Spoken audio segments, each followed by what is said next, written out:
Check out our website at properfootball.co.uk. Good evening, everybody, and welcome to the first edition of Proper Football Special Events. We've got a cracker, absolute cracker for you today to kick it all off with. In the waiting room, as we have, I thought it was going to be two gentlemen. We've actually got three gentlemen, two of which obviously have collaborated to create the most amazing book, Angels with Dirty Faces. A book that, I guess, treads the path of life, in Gary and Paul's case, entwined by their love of Nottingham Forest and Carlton Town. It's a path that probably through Carlton Town has been crossed in the last few years. Very similar paths, but on separate routes, but now brought together through a passion and commitment for Carlton Town, which we will talk about a lot more as we go on. It's a book that treads the path of life.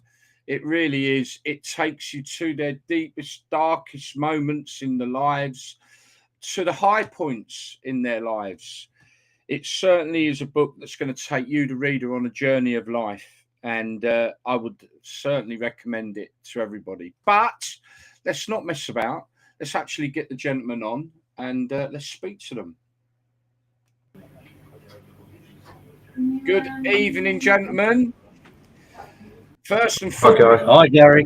Let me introduce everyone. So, if you're looking at the screen, sat in the middle there is Mr. Paul Lowe. How are you, sir? I'm all right, Gary. Thank you. Good. And I guess as I'm looking at it, to the left of you is Mr. Gary Clarke, aka Boatsy. How are you, sir? Yeah, good. And then we've got the chairman of Carlton Town, who has a very big part in this book, is Mick Garton. How are you, sir? All right, mate. Thank you. Good to see you again. Yeah, and you, sir, and you. So, look, Angels with Dirty Faces. Before we get into the nitty-gritty of the book, let's talk about the up-and-coming book launch, which is on Sunday at Carlton Town Football Club at 2:00. Am I right? That's right, mate. Absolutely. And you got 2 till 6, guys. It's 2 till 6, and you've got some special events laid on, and yeah, we've got kids football going on for the families who want to come down on the AstroTurf. We've got a good DJ throughout the afternoon. Football's on in the bar, well, it's in the clubhouse. We've got a big buffet laid on for guests that come and want to buy a book, obviously. We've got 4 VIP, very special guests coming. Luke Fletcher, Nottinghamshire Cricketer of the Year, and his benefit year as well. We've got the Forest Chairman, Nicholas Randall QC, coming along. Forest legend Colin Barrett, who's put the ball in the Scousers' net in the European Cup winner, coming along, and voted the second best player of all time at Nottingham Forest, Ian Storey-Moore. Brilliant. So you're making quite an event of it anyway, so that sounds really good. So folks, if you're listening, get down to Carlton Town on Sunday.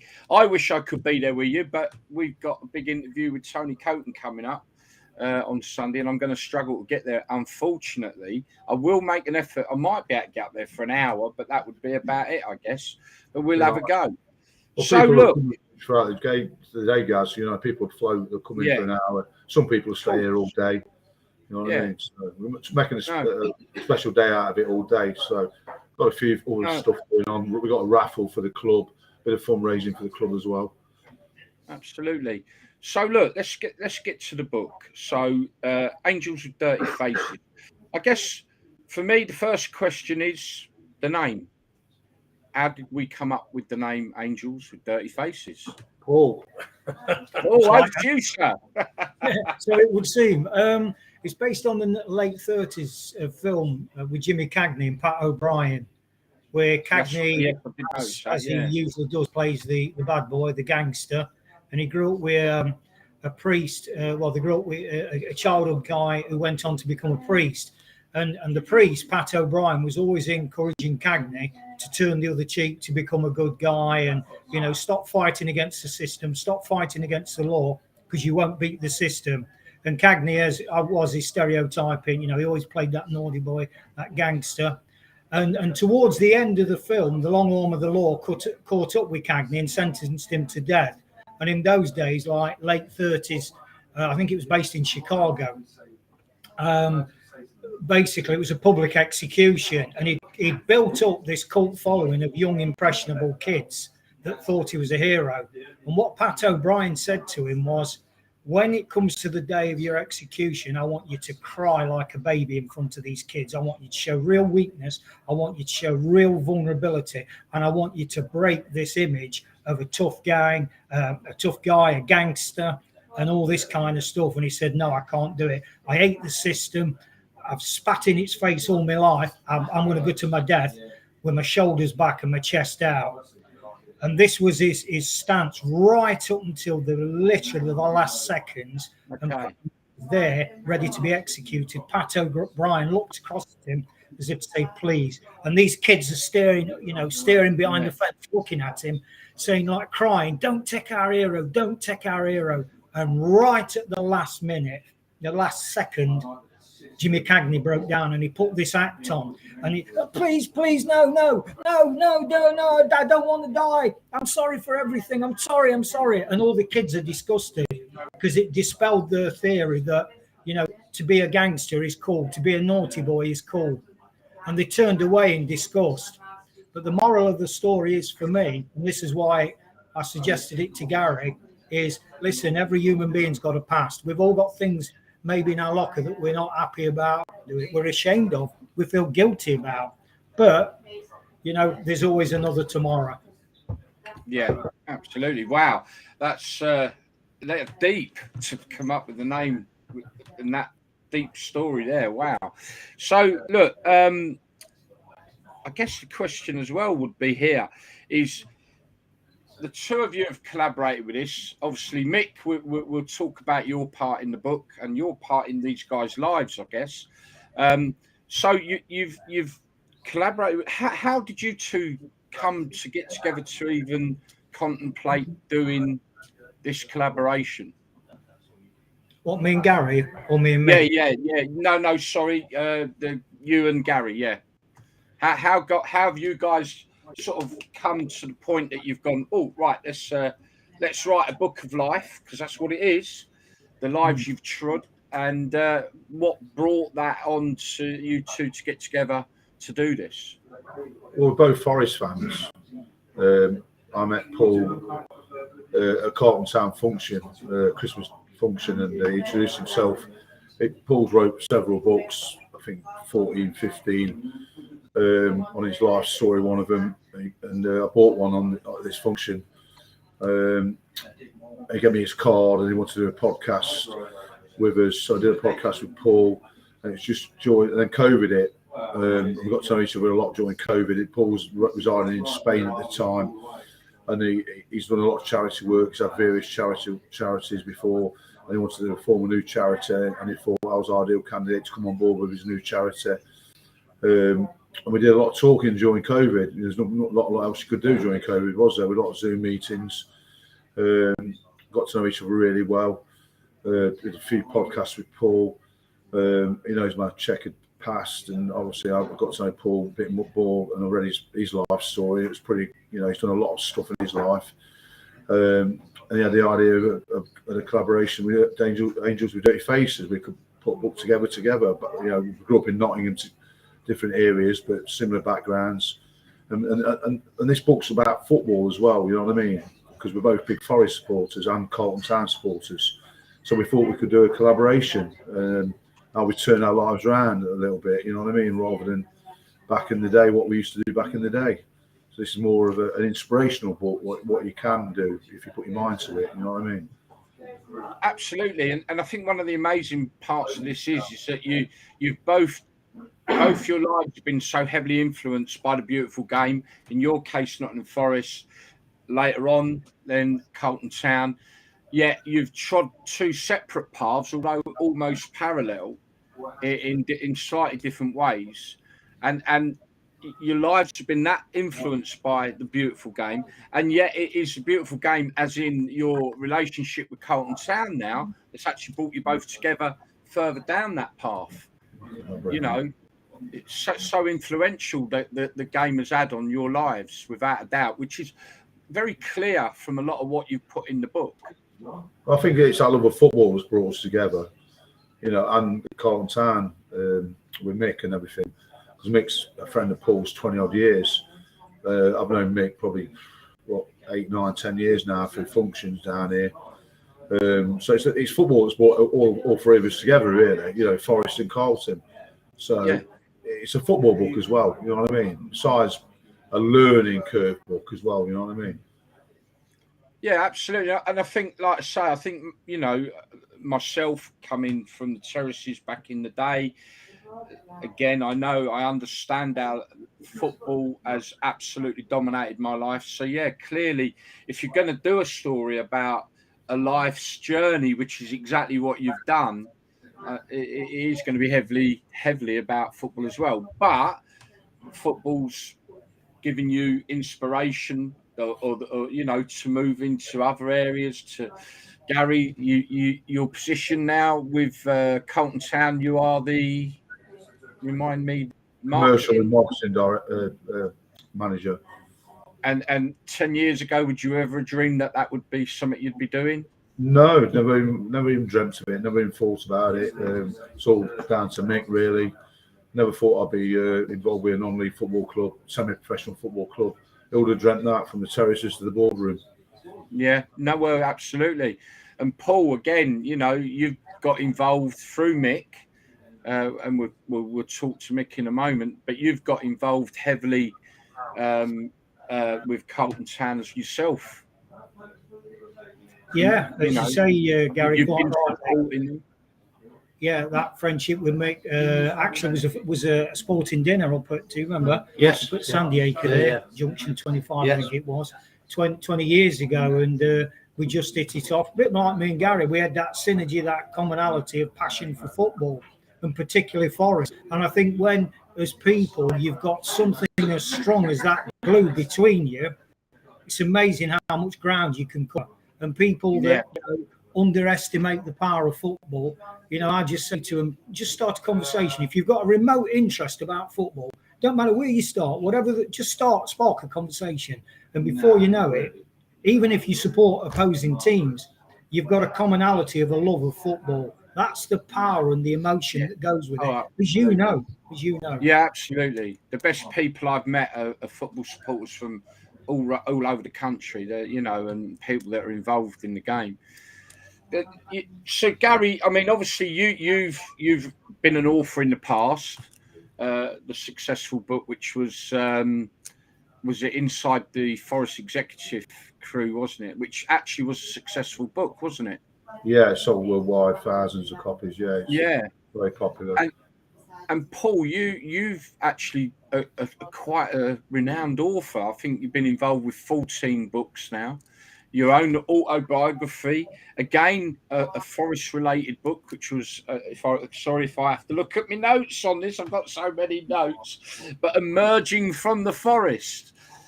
Yeah. Was, you know, again, football showing how much it's influenced your life, and that was, you actually named your book, Emerging from the Forest. Yeah. Again, relating back to that football element. But on this book, you both really do open up about some very deep, dark moments in both your lives. And you know, people, you're going to have to get the book if you want to know more about that. But trust me, guys, you open up properly about the darkest moments in your life, which is a brave thing to do, but also hopefully an inspiration to others.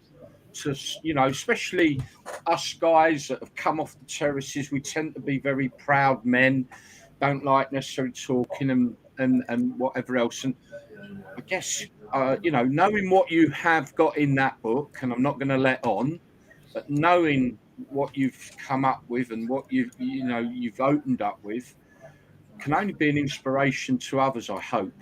And I guess is that maybe some of the the hope you have. Yeah, definitely. When Gary and I sat down, and we was at a function in Ireland for the Forest Supporters Club. I can't even remember when that was, Gary. It was last September. Was it September? September, yeah, in Kerry. Yeah, in Kerry, in County Kerry, and Gary and I were rooming, and it was like, time's right, Gary, let's do it. And when we spoke about the main inspiration for it, it's exactly what you've just said, Gary. That, as you say, there's that certain kind of energy, that male culture, that macho culture, particularly from the terraces. Don't show weakness, get in first. And in my case, as a kid, I was indoctrinated: kill or be killed. That was my upbringing. Yeah. And that carried on to the terraces and in life, and and all that kind of thing. So it's what I've learned personally over the years is I call it the mask. Drop the mask, because we all have those fears, we all have those vulnerabilities. But as guys, it's not cool to talk about it. I think we come from a generation where that cliche, big boys don't cry. And it's not cool for a guy to show weakness. Well, look how much mental health illness drops out of that. Because I've certainly been victim to that on more than one occasion. I've had 3 breakdowns.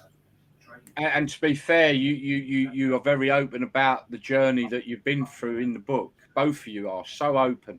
And I guess mental health, particularly men's mental health, has been a hot topic for a little while now. Do you think in any way that the battle is being won to actually get men to be a bit more open and not be so macho about their problems, to talk? I think we're getting there. Yeah, I think we're getting there, because Oakfield Construction, who sponsored the book, do a lot of mental health. My MD, Mark Flint, is heavily involved in that side of things now. 10, 15, 20 years ago, it was never mentioned, was it? Never mentioned. You know what I mean? No, it wasn't. No, you would have never heard of, was it? You know what I mean? But no, Mark's a big believer in mental health. He gets behind. He helps kids in the inner city who are just starting out in life, who's getting involved in crime. We're trying to keep them off the streets. Heavily involved with Marcellus Baz, who runs a Nottingham School of Boxing as well. And that's their aim, is to keep kids off the streets and keep them out of life of crime. And that leads, and it's, mental health's a massive thing nowadays. Like you say, you wouldn't have heard of it 20 years ago. No, not at all. We've pulled out some chapters to highlight, and I'm going to just have a run through them. So chapters 3 and 4, to be fair, massively involve the man sat to, hang on a minute, I'm looking that way. My right. Massively involved Mick. And Mick, you've had a big part in the book in putting questions to the chaps and all sorts. What's your feeling about the contribution that you've made to this book? Well, I was to get involved, to be honest. As I say, as you rightly said earlier, I've known Paul for about 20 years, and we met at a function, and then we teamed up on a number of initiatives over the years to help in the community. A lot of the sort of things that Gary just mentioned there with kids who in many cases got troubled backgrounds, trying to give them opportunities to get involved with football. And I know a lot of the good that Paul's done, having worked with him on several events, several dinners where we've raised money. I've been at several events where Paul's presented cheques and given awards out and all that kind of thing. And it's been a pleasure to work with him over the years. And and as I say, his lad works for me, so we've got a little bit of a connection there. But Paul then took off to Spain and sort of started a new life there. But we always sort of kept in touch. And then he'd come back over. Every time he came back into the country, we'd meet up, and he'd tell me what he was doing and what initiatives he was involved with. And when he could, he'd come down to Carlton Town, compared a couple of events for us, helped sell a few tickets and a few tables and that sort of thing. And then obviously during that connection, I think that was our sort of Gary and Paul sort of came together. Gary was somebody, I knew his background. Obviously he was well known for the wrong reasons, and I think I can openly say that. But at the same time, he was somebody that I knew his dad. His dad used to come in and sell his book, and then people had told me how he'd changed, and I heard little bits and bobs about good things he'd done. And anyway, cut a long story short, we held a function at Carlton probably about 8 or 9 years ago, as we hold 2 every year. I think it was a Christmas luncheon, and the guy who was helping me organise it, a guy called Mick West, said, "Oh, I've sold a table to Joe's Barbers, and Gary Clarke, you'll know him as Boatsy, is going to be hosting the table." And I sort of went, "I'll be fascinated to meet him. I've heard a lot about him." And I came in, and he come up and introduced himself, and the first thing he did was donated quite a bit of memorabilia to the club. And I said, "What's that for?" He said, "To help you raise some money." "Oh, that's good of you. Never even met you." And he said, "Well, look," he said, "I think it was one of them. You might have heard a lot about me, but I'm trying to do the right things, and I want to help." So that was it. We sold some, raised some money. I thanked him at the end, and then I think probably another 12 months before I saw him, and he came to the next do, and he did exactly the same again. And I think the relationship sort of over a period of time blossomed, but where it really came to the fore was during COVID, because Gary, obviously being a big Forest fan, had never really sort of got into non-league football. But during COVID, there was nowhere else for him to go. So he actually started coming down to watch Carlton, because we were the only people that were allowed to, obviously non-league, we were allowed to take a small gate. We were allowed to have a few fans in. And there wasn't many good things about COVID, because I think we all lost friends during it. This club certainly did. But if there was any positives, it was non-league. I think 1 or 2 non-league gates went up, and 1 or 2 people discovered non-league football. But certainly Gary was one of those. He started coming more regular. We got involved. I think then he got a little bit more involved with Paul. But he was coming down here quite a lot, just helping, donating, and then we started to realise, I started to realise, this guy, despite what he's done in the background, he does nothing but good. And as I got to know him, I realised what a fantastic human being he was, and that, at the end of the day, you shouldn't always take people on past reputations. Judge a book by its cover. Yeah. So that's where it all went from my point of view. Yeah, I mean, I'm just being brutally honest. That's exactly what happened. No. Mick, it's definitely, I mean, some of the best and the most kind-hearted people I've met are people that were in the 80s, kicking off with each other on the terraces. It was what it was. It was part of life. It was part of growing up in that era. And I think, it made a lot of people what they are today. And I've come across a lot of good people. And just because when they were younger, they were having a tear up on the terraces, it doesn't make them a bad, shall we say, that boy that was tearing up on the terraces is no longer the bad man. We all grow up, we all change, and it's definitely. And I've seen the work Gary does, obviously firsthand, and are truly amazed at the effort he puts in to the club. Really, I think the other aspect of it, Gary, was obviously, despite the fact I was a Forest fan as well. I went to the first European Cup final when I was a kid, so a lot of what they'd been involved with, even though Paul and Gary had come from a different perspective, I'd done a lot of what they'd done, albeit I'd stayed on the right side of the law, as it were. You was in the seats. Yeah, I was in the seats, behaving myself. He's still now he's in a box.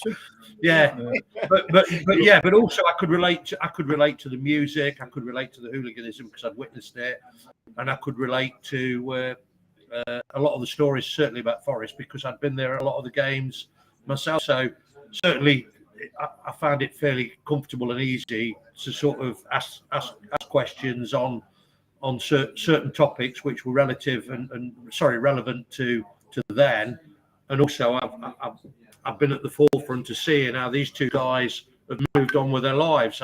I mean, at the end of the day, having known them both for the last few years, I've seen the good that they've both done. And when Paul suggested to me the title of the book, and I thought, what a brilliant title! You couldn't have worded it better, almost. So that's sort of my perspective. And as I say, I'm grateful to be involved. Yeah, absolutely. And guys, from your point of view, it does definitely sound like Mick has been a big part in both your lives, certainly in maybe the more recent years. So it was good that you involved him in the way you have. Like, you've involved a number of people in the book, you know. You were talking about Mark, your boss. I had the fortunate experience to meet Mark at the semi-final of the Notts Cup when I came up. You interviewed him, didn't you? I did. I did a bit of an interview with him. And people, you'll be able to see that. There will be a link on the event page for this interview if you want to see a little bit more about Carlton Town. And the ironic thing is, they were playing Nottingham Forest under 23s. We had a great interview where we've interviewed players. We've interviewed Mark, who's obviously mentioned heavily in the book, been a big inspiration in Gary's life. So, yeah, or if not, just pop on the YouTube. There's a couple of videos that I've done about Carlton Town, both away and at Histon and at home in the thing. Just go on to our YouTube channel, which I'll pop up in a bit, and go under the category of Proper Football Away Day. And you'll see there's a couple of really good videos and a good interview with you, Gary, that night as well, and a few other interviews. So, yeah, if you want to know a little bit more or see a little bit more about Carlton Town, jump on that video. And like I say, the link for that will go on or is on the event page that you're looking at on Facebook.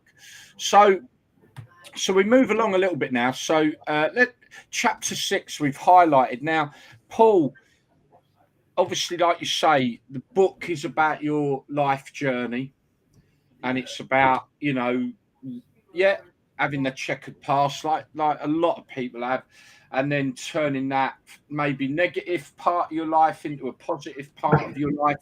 And the one thing clearly is you are heavily involved in helping support and help charitable events and everything else.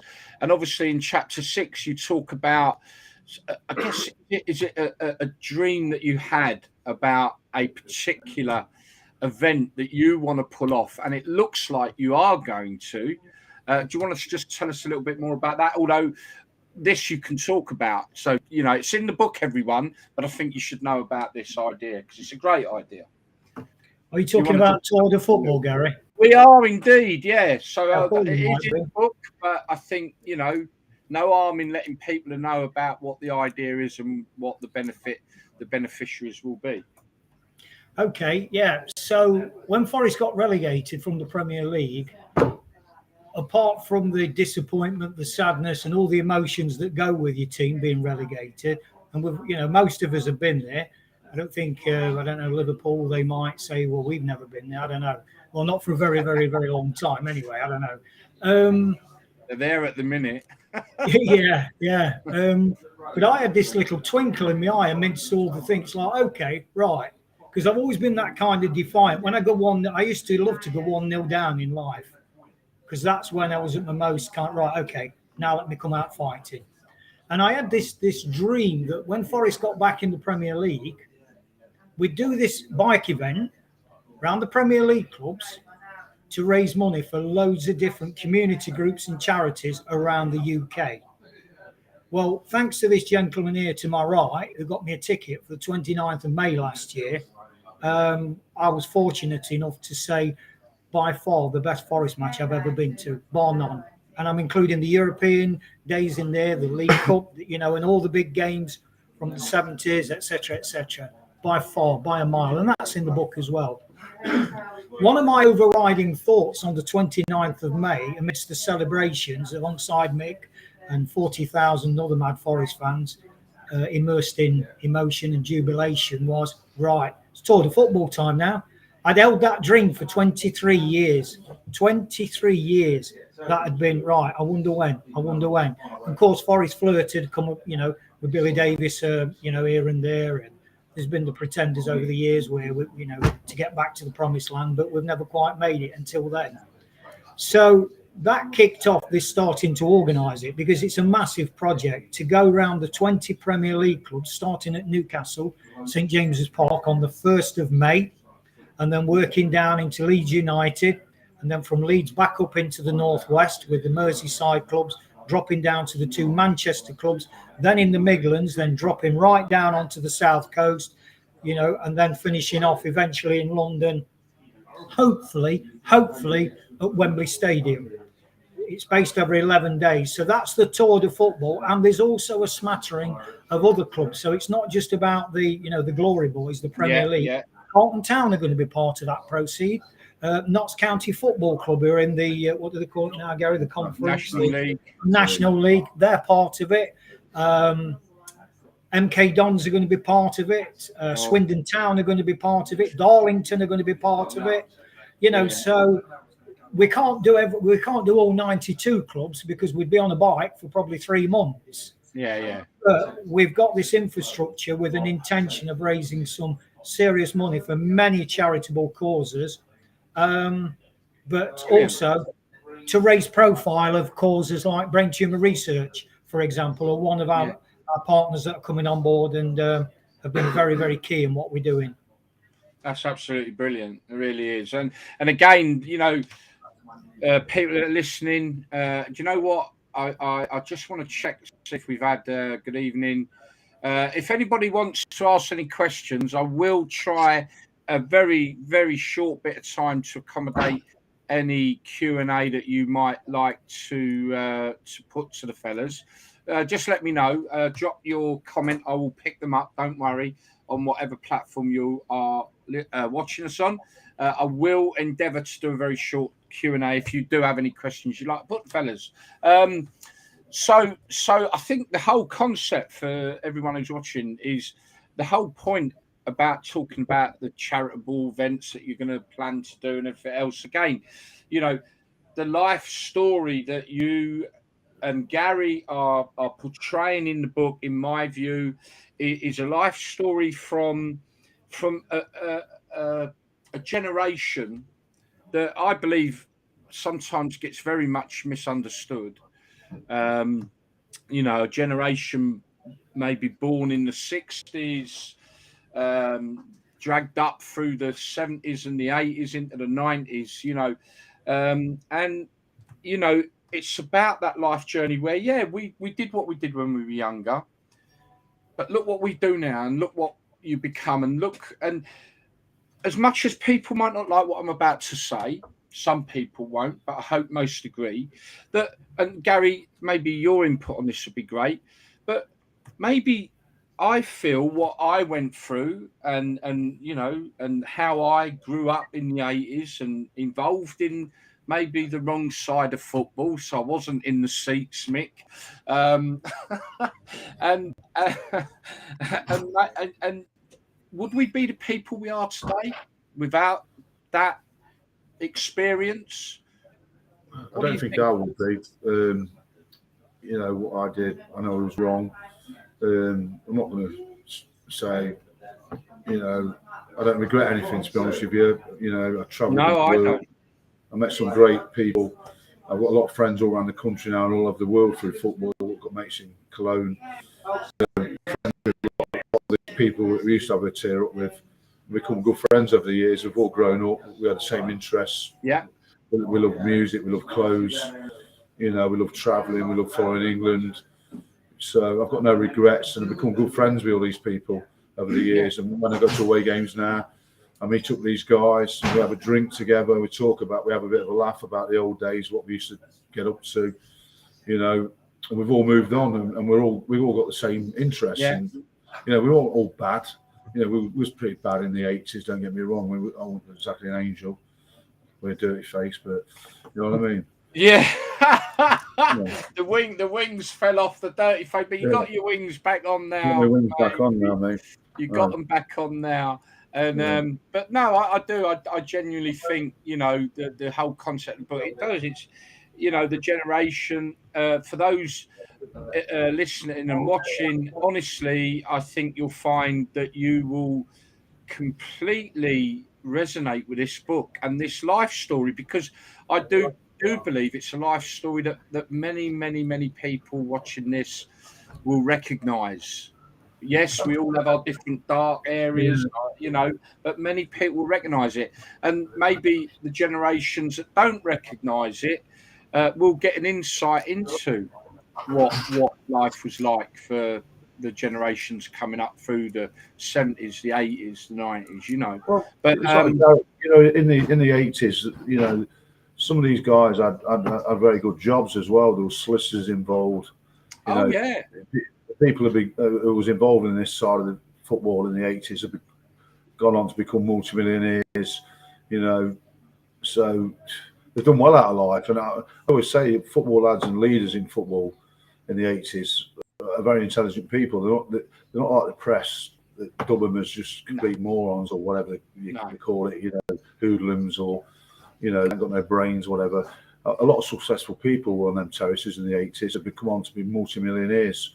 You know, you know, so yeah, I know people will say, oh, you know, they never see it. The people, it's always the people that never live that life. I get slagged off all the time. You know, why are you giving him? You know what I mean? Why are you borrowing with him? He's just an you know, ex-hooligan. You know what I mean? They'll never change. You know, fair play to Mick and Paul and people like that.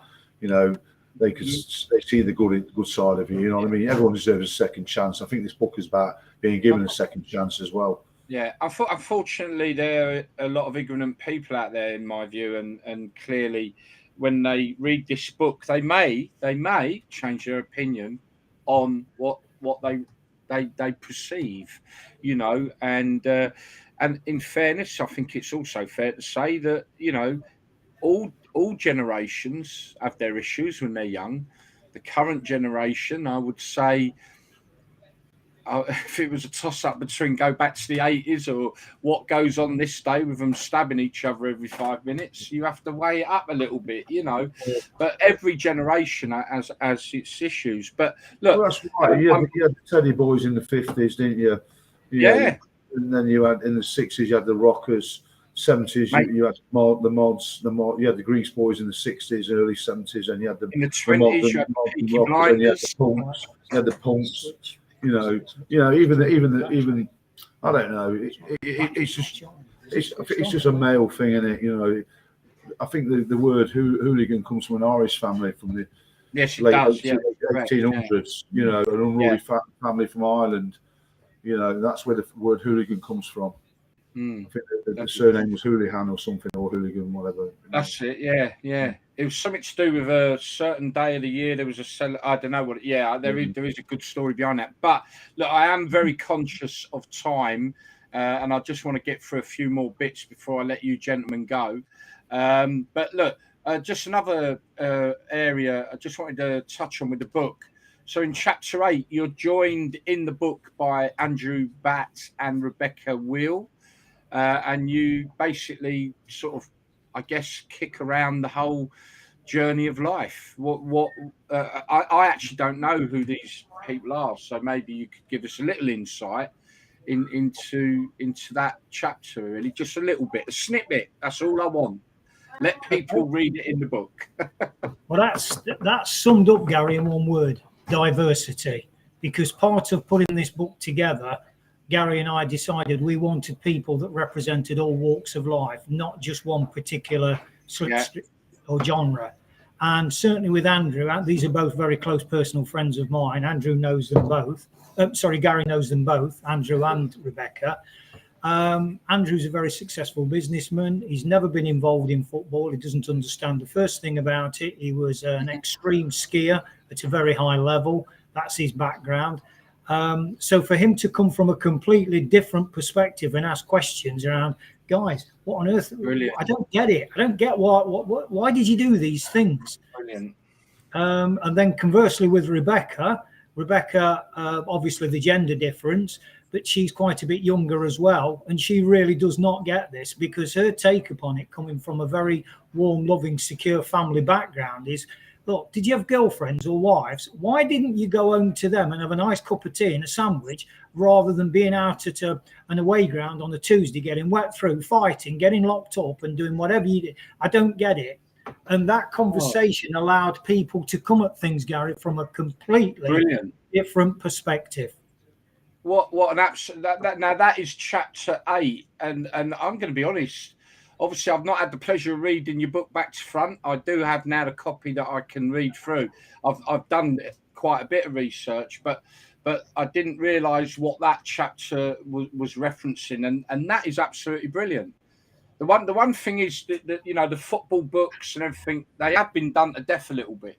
Now, this is so different, you know. One, because it's a collaboration, not just of you two, but a collaboration of people that have affected your lives. But to bring two people in that have no idea, no concept of what we've just been talking about, basically the way we've grown up, how we've grown up, to bring people in on that concept to question you guys in your book.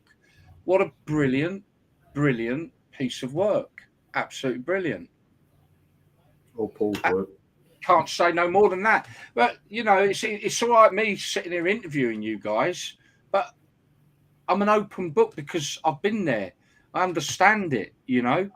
But you're absolutely right. This book needs to appeal to everyone, not just people who are football lads, not just the generation that are going to relate to the book as it is, but the fact that you're bringing in people, as what we're saying, there are very naive people out there. Some are very ignorant, and some are just naive about what we went through and how we developed and how we grew up and how we became the people we did.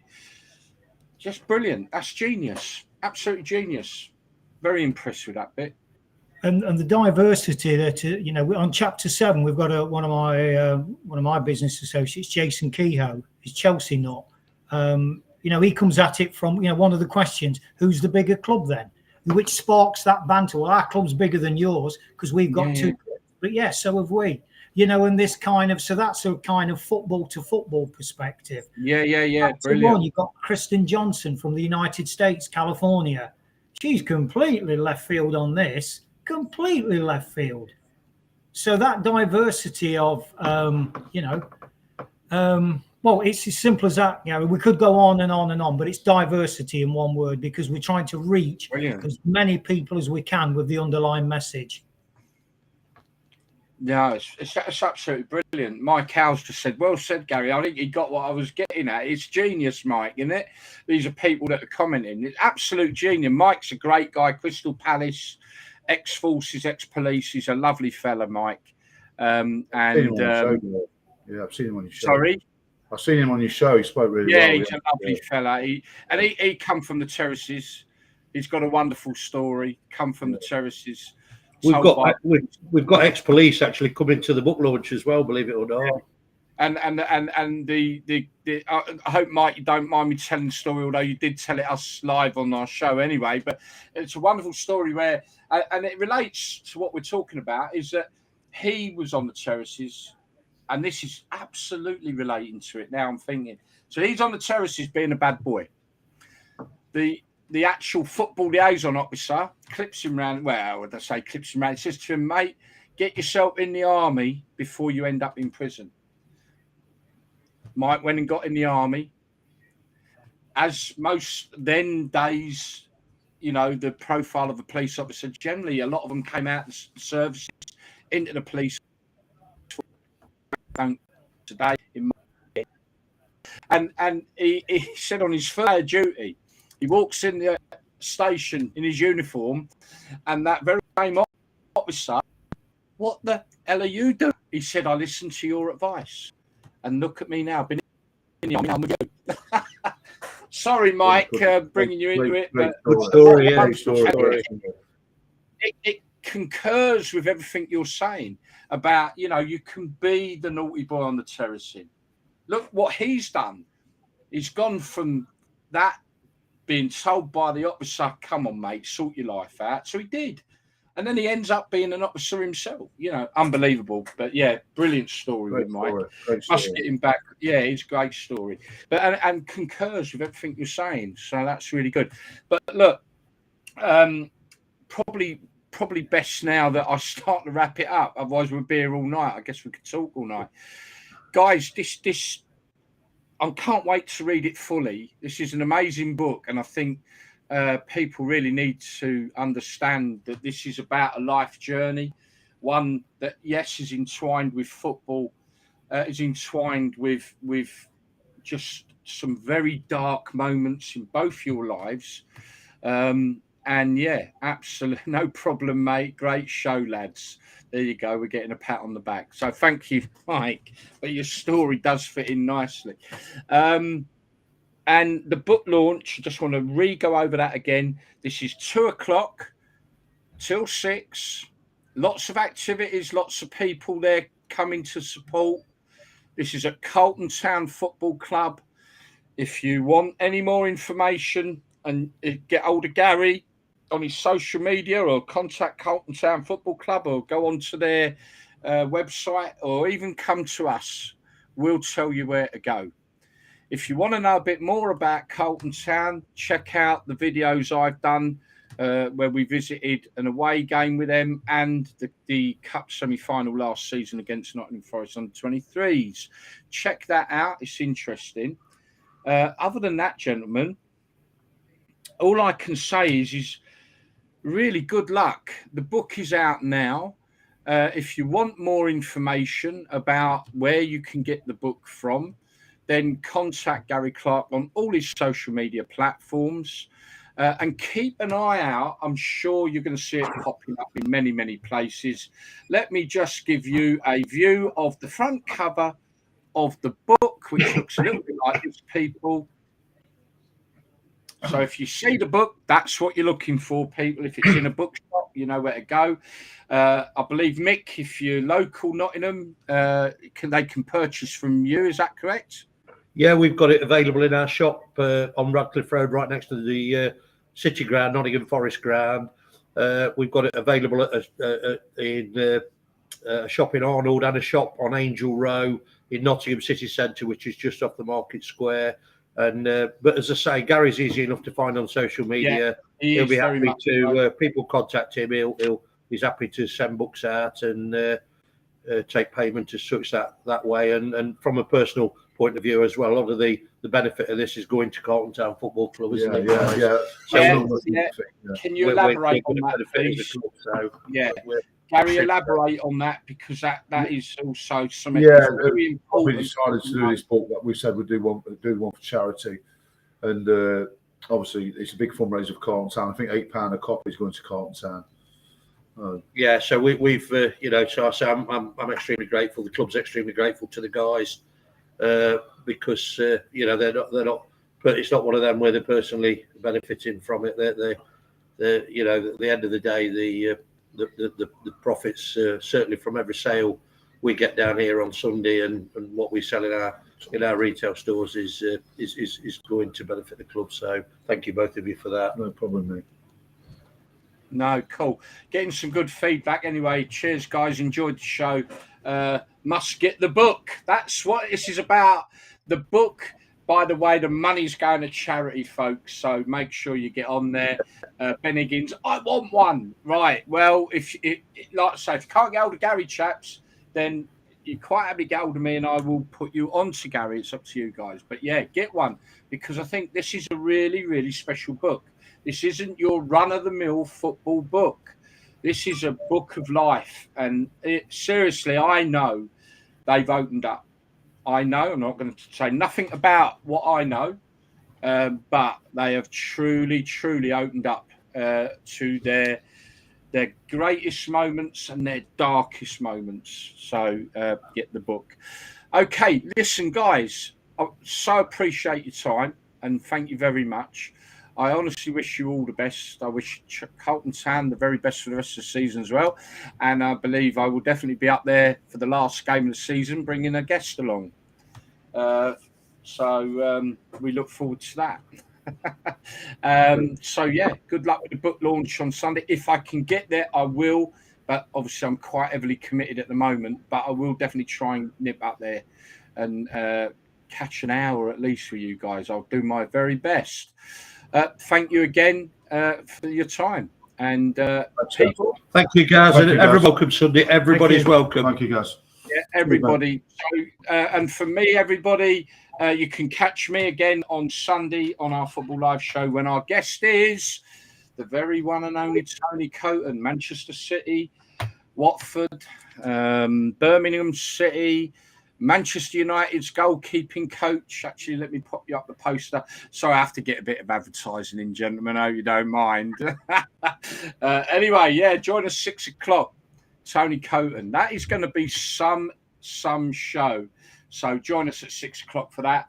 And yeah, just once again, thank you very much. And if you want to hang on for a few moments, I'm just going to do an ending, and I'll catch up with you in a moment.